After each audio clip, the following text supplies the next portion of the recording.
Good evening to all of you. Today I am present in front of you with new lecture Muslim law. आज हम बात करना चाहेंगे मुस्लिम विधि में निकाह होता क्या है। निकाह के बारे में तो आइए जानते हैं कि मुस्लिम विधि में निकाह कितने प्रकार से किया जाता है, निकाह कितने प्रकार का होता है, तो उसके बारे में बताना चाहेंगे। मुस्लिम विधि में निकाह जो है वो 4 प्रकार का होता है। नंबर 1 होती है वैलिड मैरिज, वैध विवाह, वैध निकाह, जिसको अरबी नेम जो है वो सही कहा जाता है। एंड सेकेंड है शून्य विवाह, मतलब शून्य निकाह, बातिल मैरिज एंड बातिल निकाह अरबिक नेम है इसका। एंड तीसरा है जो है अनियमित विवाह एंड चौथा है मुद्दा विवाह। तो आइए जानते हैं इन चारों प्रकारों में। आज मैं आपको वैलिड मैरिज के बारे में बताना चाहूँगी कि वैलिड मैरिज जब कोई मुसलमान एक शादी करता है तो उसका निकाह जो है किस तरह से वैध माना जाएगा। तो इसके बारे में हज़रत मोहम्मद साहब ने 5 इसेंशियल कंडीशन को बताया है। तो पहले ये जानते हैं, आइए ये जानते हैं कि निकाह होता क्या है। जब वर द्वारा वर वधू एक दूसरे को, मतलब मुसलमान जो है वर वधू मुस्लिम पर्सन होंगे, दोनों एक दूसरे को पति पत्नी के रूप में एक्सेप्ट करते हैं, तो इसे ही निकाह कहते हैं। हज़रत मोहम्मद साहब ने 5 परिस्थितियों को बताया है। तो देयर आर 5 एसेंशियल कंडीशंस। तो उन कंडीशंस के बारे में बात करना चाहेंगे। नंबर 1 है कि दोनों पक्षकारों को सक्षम होना चाहिए, वर और वधू को सक्षम होना चाहिए। ब्राइड ग्रूम एंड ब्राइड दोनों को सक्षम होना चाहिए। और सक्षमता का अर्थ यहाँ पे ये है जैसे कि वो साउंड माइंड का होना चाहिए, अनसाउंड नहीं होना चाहिए, मेजर होना चाहिए। Major just like that year, मुस्लिम विधि में जो है मेजर का मतलब है वो वयस्कता की जो उसकी एज है वो 15 साल होनी चाहिए। उसके बाद जो है विधि द्वारा उसे राइट प्रदान किया गया हो विवाह करने के लिए। एंड उसके बाद है जो है वो सापेक्ष निषेधों में नहीं आनी चाहिए। जैसे कोई भी मुस्लिम लेडी या मुस्लिम पुरुष वो जो है यात्रा पिलग्रिमेज यात्रा के दौरान हज यात्रा के दौरान जो है वो शादी नहीं कर सकता है। हज यात्रा के दौरान जो है शादी वर्जित है। उसके बाद इद्दत, अगर कोई भी मुस्लिम लेडी इद्दत का पालन कर रही है तो इद्दत का पालन करते हुए वो शादी नहीं कर सकती है। इद्दत पूर्ण हो जाने के बाद ही वो शादी कर सकती है। इद्दत जस्ट लाइक दैट हियर ये मीन्स है, इद्दत का मतलब होता है कि जब कोई महिला, किसी मुस्लिम महिला का हस्बैंड उसकी डेथ हो गई हो या फिर उसने डाइवोर्स कर दिया, अगर यहाँ पे डेथ हो गई है तो इद्दत का पालन वो 4 महीने 10 दिन तक करेगी। लेकिन अगर उसके हस्बैंड द्वारा डाइवोर्स कर दिया गया है तो यहाँ पर इद्दत का पालन वो 3 माह या 3 चंद्रमास, ऐसा मुस्लिम धर्म में माना जाता है कि 3 चंद्रमास तक वो शादी नहीं करेगी। और उसके बाद जो है, और अगर वो शादी करती है तो वो जो है शिया विधि में वाइड हो जाएगी और सुन्नी विधि में अनियमित हो जाएगी। उसके बाद वो जो है ऐसी कंडीशन सुन्नी विधि में अनियमित हो जाएगी। उसके बाद कोई भी मुस्लिम 5 शादियां नहीं कर सकता है। यदि वो 5 शादी करता है, ये मैं आप लोग को सापेक्ष निषेध बता रही हूँ। अगर कोई व्यक्ति मुसलमान है और वो 5 शादी करता है, क्योंकि कुरान जो है बहुविवाह के पक्ष में नहीं है, एक विवाह के पक्ष में है। लेकिन हजरत मोहम्मद साहब ने 1855 के पहले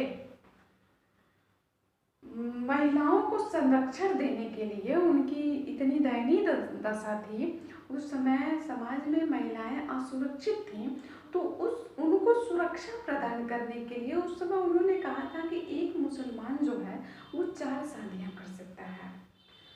तो और यदि वो 5वीं शादी करता है तो जो शिया विधि है उसमें जो है वो वाइड हो जाएगी और जो सुन्नी है इसमें अनियमित हो जाएगी। इसलिए हज़रत मोहम्मद साहब ने सिर्फ 4 शादियों की परमिशन दी है और कुरान सिर्फ एक शादी की परमिशन देता है, वो बहुविवाह के पक्ष में नहीं है। उसके बाद जो है ये 4 शादी कर सकते हैं, 5वीं शादी नहीं कर सकते हैं। एब्सेंस ऑफ विटनेस, गवाहों की अनुपस्थिति में यदि जब इनकी शादियां होती हैं तो जो गवाहों की वहाँ पे गवाह उपस्थित होने चाहिए। जो सुन्नी विधि है इसमें 2 सक्षम मुसलमान गवाह होने चाहिए और यदि 2 सक्षम मुसलमान नहीं है तो 2 सक्षम मुस्लिम महिला और 1 सक्षम मुसलमान होना चाहिए। और अगर ये नहीं है तो ये शादी जो है अनियमित हो जाएगी, ये शादी जो है वैध नहीं मानी जाएगी। और वहीं पे जो है कोई भी मुस्लिम व्यक्ति नॉन मुस्लिम लेडी से शादी नहीं कर सकता है। यदि वो करेगा तो शिया विधि में वाइड हो जाएगी और सुन्नी विधि में अनियमित हो जाएगी। ये हमारी दूसरी कंडीशन रही। अब तीसरी कंडीशन जो है वो रिलेटिव प्रोहिबिशन, मतलब पूर्ण निषेध, मतलब पूर्ण निषेधों में शादियां वर्जित हैं। यदि कोई व्यक्ति जहाँ पर पूर्ण निषेध लगाया गया है वहाँ पर शादी करता है तो वो शादियाँ जो है शून्य हो जाएंगी।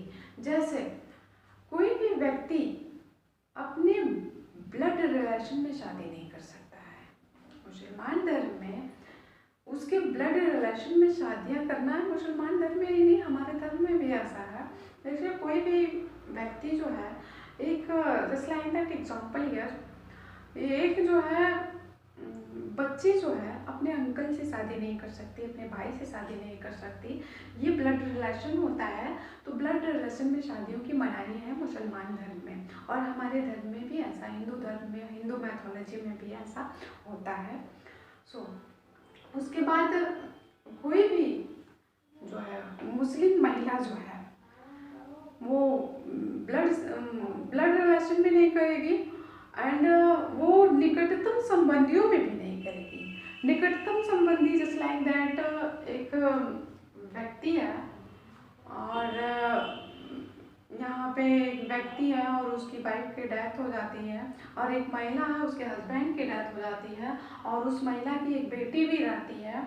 अब वो महिला उस हस्बैंड से जब शादी कर लेती है तो अगर वो व्यक्ति दूसरी शादी उसकी बेटी से करना चाहेगा तो वो नहीं कर सकता क्योंकि वो बेटी जो है उसकी निकट की संबंधिनी है। तो यहाँ पे ये निकटतम संबंधी में भी नहीं कर सकता। और धात्रीय संबंध, फोस्टरेज मदर में भी शादियाँ नहीं हो सकती हैं। जैसे धात्रीय संबंध वो होता है जैसे कोई महिला है उसने आपको दूध पिलाया है तो आप उसकी बेटी से भी शादी नहीं कर सकते हैं, उससे भी शादी नहीं कर सकते हैं। दाई माँ से शादी, उसको बोला जाता है मुस्लिम धर्म में दाई माँ का वर्ड यहाँ पे यूज होता है। तो जैसे दाई माँ है तो दाई माँ की बेटी से भी शादी, मतलब उसकी किसी भी रिलेशन में जहाँ तक उसका रिलेशन आ रहा है अगर आपने शादी किया तो वो शादी वाइड हो जाएगी सुन्नी विधि और शिया विधि में, दोनों में। तो ये शादी आप नहीं कर सकते हैं। तो हमारा जो चौथा कंडीशन उन्होंने बताया, उन्होंने ये बताया है कि शादी जो होनी चाहिए वो स्वतंत्र सहमति से होनी चाहिए, फ्री कंसेंट होनी चाहिए। मतलब असम्यक असर डाल के, प्रपेड़न दे के, फ्रॉड या मिस रिप्रेजेंटेशन के द्वारा या मिस्टेक के द्वारा अगर शादी आप करते हैं तो ये शादी जो है वाइड हो जाएगी। तो आपको शादी करना है फ्री कंसेंट से करना है।